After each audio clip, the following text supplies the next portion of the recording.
Hey guys, I'm gonna try to get this quick video in, maybe before I get interrupted by another phone call or three.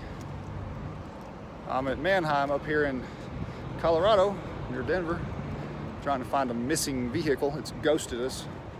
Paperwork Princess called me and said, help, I can't find it. It's not where it's supposed to be. So now the Easter egg hunt begins. Anyway, I got to vent for a minute.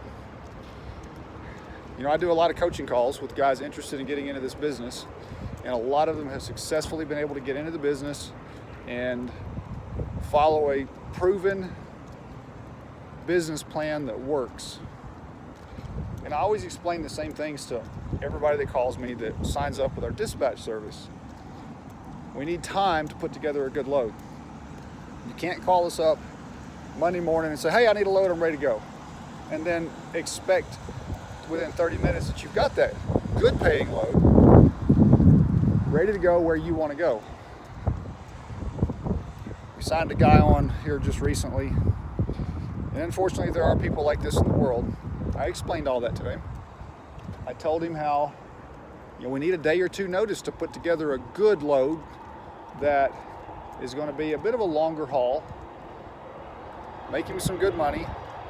He was struggling with doing his own dispatching and driving, as everybody knows you will when you're working the open load boards. And so we got him signed up, and he called his dispatcher up on a Monday morning and said, hey, I'm ready to pull out. She was like, well, I'll see what I can do, but you know, I really need a day or so to try to put this together so I can get you all gravy picked top paying units. Well, he waited around for an hour or so and he got mad, and they were already putting his load together. He got mad that it wasn't ready to go right then. You know, it's amazing how some people just have that mentality of give me, I want what I want, and I want it right now, and no excuses and all that kind of garbage. It's just not the way the world works. Well, it looks like Paperwork Princess found it. Anyway, so after about a half day and a number of units falling through that we had dispatched, we had about a half a load for him, and he got mad and canceled everything and quit. I mean, it's his right to do that, legally speaking. It's not a very common sense or ethical move, but he's got the right to do that. So,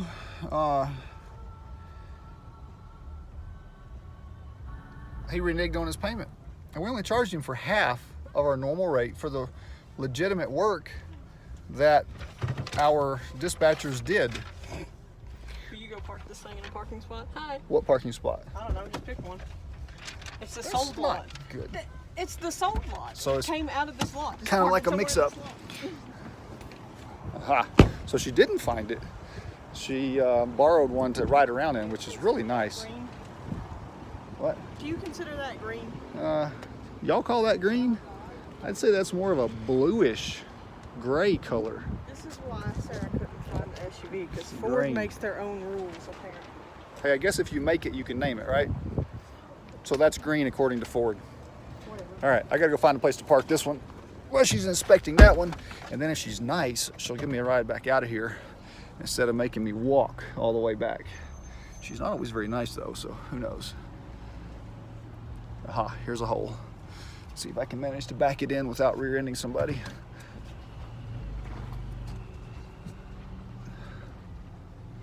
Oh yeah, nice and easy. And here we are. So anyway, back to this unethical businessman. After a couple hours, he decided that it was just wrong of us to tell him that we needed a couple days at times to put together a load that actually pays well. We didn't want to book the cheap junk that was on the board, and he wanted to roll immediately without giving us time to put one together. So he just got mad at us and canceled. Then when we invoiced him for the work that we had done, he declined payment with his bank, saying that he didn't know who we are. Of course, we've got contracts and all that mess. It's only like 169 bucks. And they had actually spent hours working on his load. One after another would fall through, fall through, fall through. You know, stuff like that happens. Everybody that's tried dispatching knows that that is just the way it works at times. So I called him up and had a conversation with him. Asked him, hey, you know, why did you decline payment on the work that your dispatchers actually did for you? And he's like, oh, they didn't do anything for me. I never hauled a single car, so you guys didn't do anything for me. So he doesn't understand why I'm billing him for it.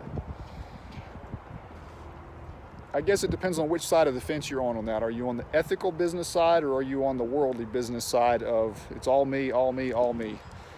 Take advantage of, screw everybody you can to get ahead. And I guess that's just the way he is.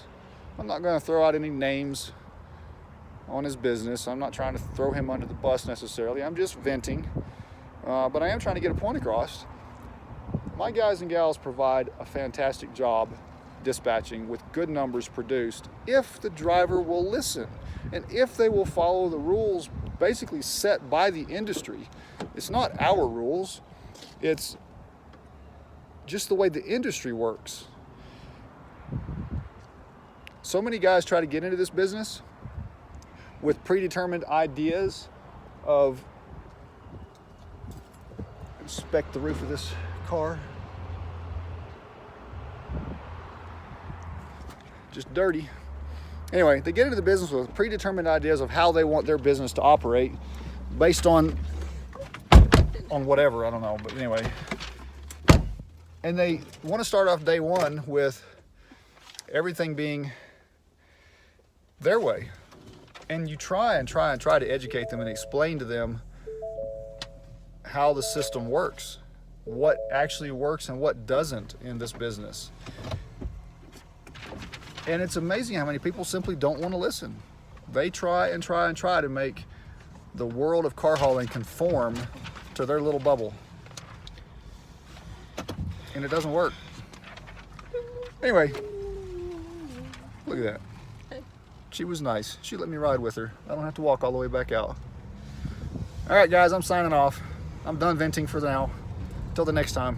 Y'all have a good one. Keep the greasy side down. Keep between the lines, drivers.